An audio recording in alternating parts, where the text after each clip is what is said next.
All of a sudden, y'all, we've entered a pocket of big trees. The pocket that we've entered is called giant forest. The landscape and the climate has come together to support these big trees.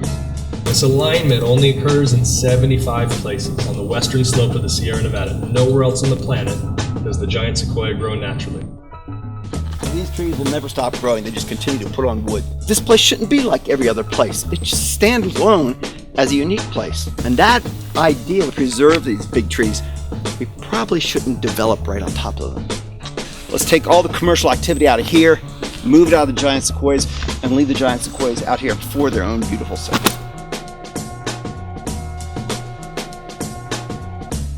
We think we got it right, but as times change, maybe we have to do something different. The largest grove is over 3,000 sequoias.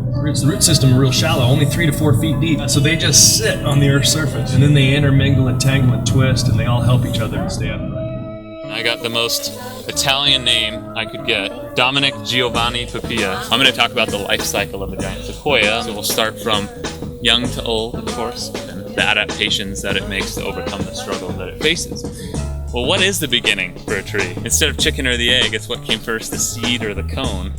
And really, that's another topic for another talk.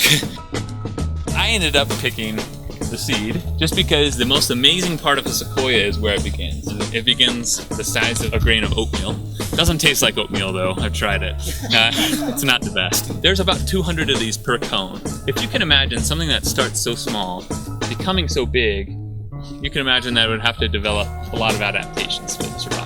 And the sequoia, that's kind of the story of its whole life. So the stress that it faces when it's a seed, the natural odds of germination. 3 out of 10 seeds sprout. If you think that was the hardest part of its life, you'd be wrong. Because once it comes up above the surface, then it's got a lot more variables to deal with. I dare to say that I think it would be quite a bit less than 30% because of all those external variables that the seedling has to deal with. If you get around any big old tree, be it a sequoia, pine, a fir, or whatever, the center, the heartwood, is dead. When fire makes it to the center of a big tree, it can burn them hollow. And there's sequoias out here that I'm going to share with you, one now, that's completely hollowed out by fire. You can climb into the center of the tree, and you can stand in this tree, and you can look up, and you'll see the sky. I can get like 15 people in here, and you see it's still green, still alive, still living.